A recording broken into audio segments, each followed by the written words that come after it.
Oke, baiklah Bapak Ibu Saudara. Salam sejahtera bagi kita semua. Selamat kita berjumpa kembali dalam channel Paulus Pinonto Antirayo di program Setiap Hari Bersama dengan Yesus.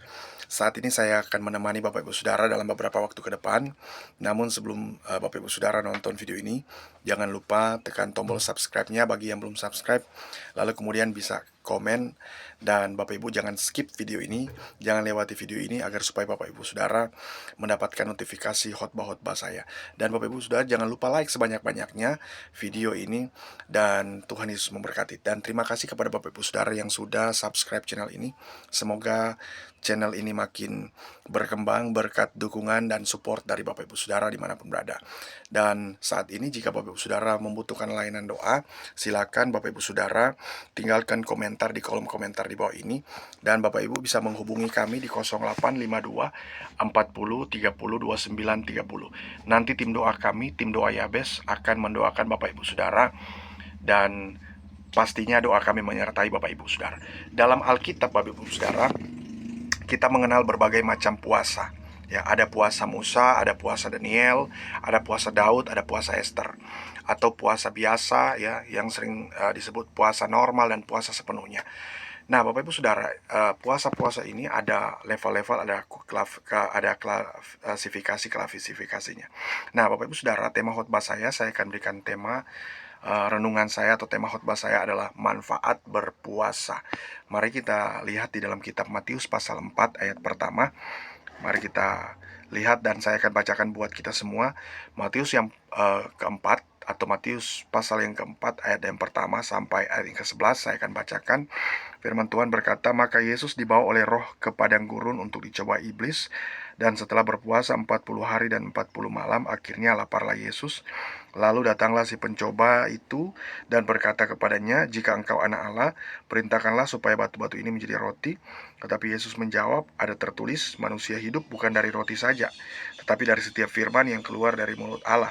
Kemudian iblis membawanya ke kota suci dan menempatkan dia di bumbungan bait Allah, lalu berkata kepadanya, 'Jika engkau anak Allah, jatuhkanlah dirimu ke bawah, sebab ada tertulis, mengenai engkau ia akan memerintahkan malaikat-malaikatnya, dan mereka akan menatang engkau di atas tangannya, supaya kakimu jangan terantuk kepada batu.'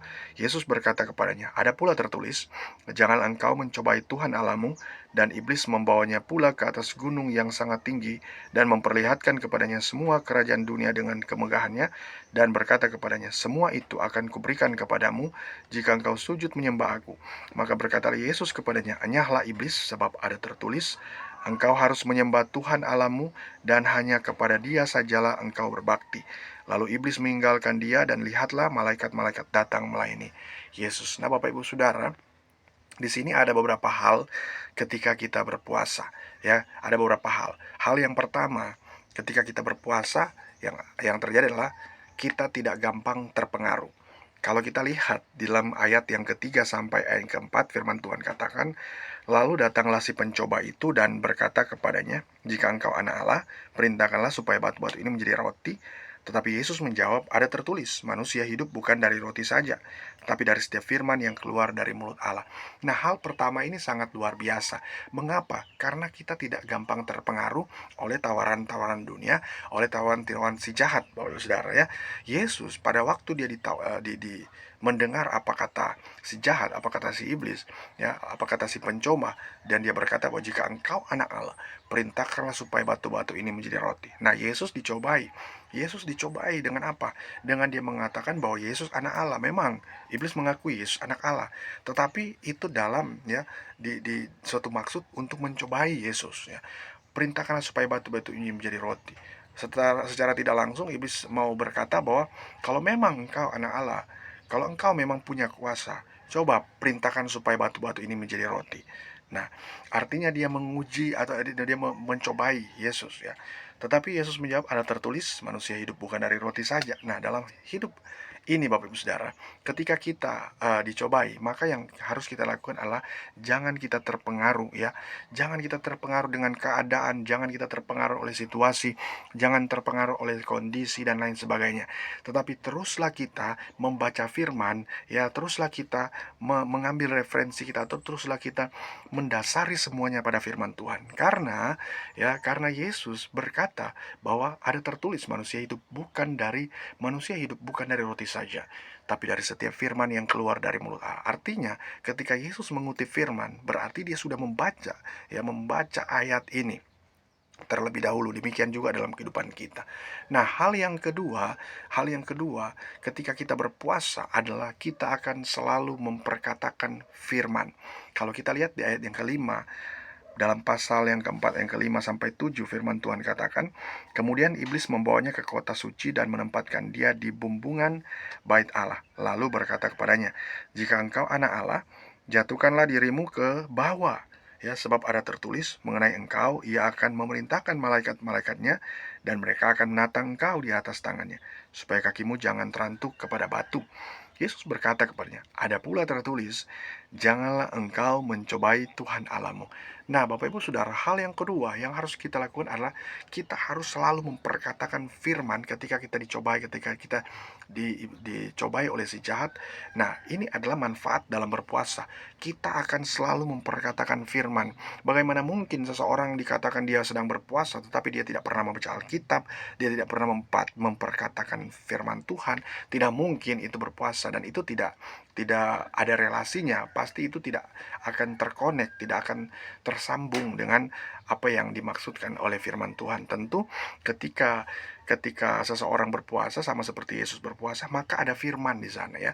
Ada firman yang sudah lebih dahulu dia baca, dan dia bukan hanya baca, dia memperkatakan firman. Dia memperkatakan firman ya, dan dia tidak terpengaruh oleh apapun. Nah, ketika iblis mencobai Yesus, Yesus selalu selalu mengatakan dia mengatakan firman Tuhan. Dia perkatakan ya, dia katakan bahwa ya, Yesus berkata kepadanya, ada pula tertulis. Ada juga tertulis tuh, lihat nih, ada tertulis, janganlah engkau mencobai Tuhan Allahmu. Artinya si jahat ini ya diperingatkan ya, bahwa lihat tuh, ada firman yang berkata bahwa jangan engkau mencobai Tuhan Allahmu ya, engkau akan dihukum, engkau suatu waktu akan datang penghakiman buat engkau. Nah, kenapa? Karena dia mencobai Tuhan Allah ya. Di sini berindikasi pada apa? Kadangkala kita tuh dicobai ya, kita tuh bisa mengatakan bahwa jangan engkau mencobai Tuhan Allahmu. Karena apa? Karena kita sedang berpuasa. Manfaatnya adalah karena kita selalu memperkatakan firman, otomatis kita akan mengerti firman Tuhan, dan kita akan memiliki jalan-jalan yang baik, jalan-jalan yang diperkenankan oleh Tuhan. Lalu kemudian hal yang ketiga ya, ketika kita berpuasa, manfaat berpuasa ya, kita mempermuliakan Tuhan dengan perkataan. Kita tidak hanya memperkatakan firman, tetapi kita mempermuliakan Tuhan dengan perkataan. Kita lihat di hal yang ketiga, di pasal yang keempat ayat 8, firman Tuhan katakan bahwa dan iblis membawanya pula ke atas gunung yang sangat tinggi, dan memperlihatkan kepadanya semua kerajaan dunia dengan kemegahannya, dan berkata kepadanya, semua itu akan kuberikan kepadamu jika engkau sujud menyembah aku. Maka berkatalah Yesus kepadanya, enyahlah iblis, sebab ada tertulis, engkau harus menyembah Tuhan Allahmu, dan hanya kepada Dia sajalah engkau berbakti. Nah, Bapak Ibu Saudara, di sini firman Tuhan katakan ayat 11, lalu iblis meninggalkan dia, dan lihatlah malaikat-malaikat datang melayani Yesus. Nah, apa perbedaan antara malaikat-malaikat dan si jahat? Nah, malaikat-malaikat ini melayani Yesus ya. Malaikat-malaikat datang melayani Yesus. Sedangkan si jahat itu hanya mencobai, ingin menjatuhkan Yesus, ingin mempengaruhi Yesus. Tetapi di sini kita dapat melihat bahwa Yesus mempermuliakan Bapanya ya dengan perkataan. Dia katakan ya, maka berkatalah Yesus kepadanya, enyahlah iblis, sebab ada tertulis, engkau harus menyembah Tuhan Allahmu, dan hanya kepadanya Dia sajalah engkau berbakti. Ya, disuruh menyembah kepada Tuhan. Mengapa demikian? Ya, kenapa? Karena Yesus tahu si jahat ini ingin menunjukkan ya, ingin berpura-pura, dan menganggap bahwa semua yang ada di dunia ini punya dia. Padahal dia perlu sadari, ya, kita perlu sadari bahwa semua yang ada di dunia ini, ya, yang berkaitan dengan semua kemegahan dan lain sebagainya, semua itu ya atas izin Tuhan, dan Tuhan yang dimuliakan di atas segala-galanya, ya, bukan karena si ini, bukan karena si jahat, tapi karena Tuhan, ya, dalam kehidupan kita. Nah, sehingga hal ketiga itu kita perlu lakukan, mempermuliakan Tuhan dengan perkataan. Bapak Ibu Saudara bisa mempermuliakan Tuhan dengan perkataan dimanapun Bapak Ibu Saudara berada. Ketika Bapak Ibu sedang dicobai, atau Bapak Ibu sedang dalam persoalan besar, Bapak Ibu bisa memuji Tuhan, mengagungkan Tuhan, menyembah Tuhan. Nah, itu adalah cara yang paling luar biasa yang harus ada dalam kehidupan kita, sehingga kita akan selalu diberkati dimanapun berada. Jadi, Bapak Ibu Saudara, marilah kita tetap sungguh-sungguh lagi dengan Tuhan, maka Tuhan akan selalu menyertai dan memberkati kita dimanapun kita berada. Semoga video ini dapat bermanfaat bagi kita semua, dan Tuhan Yesus memberkati.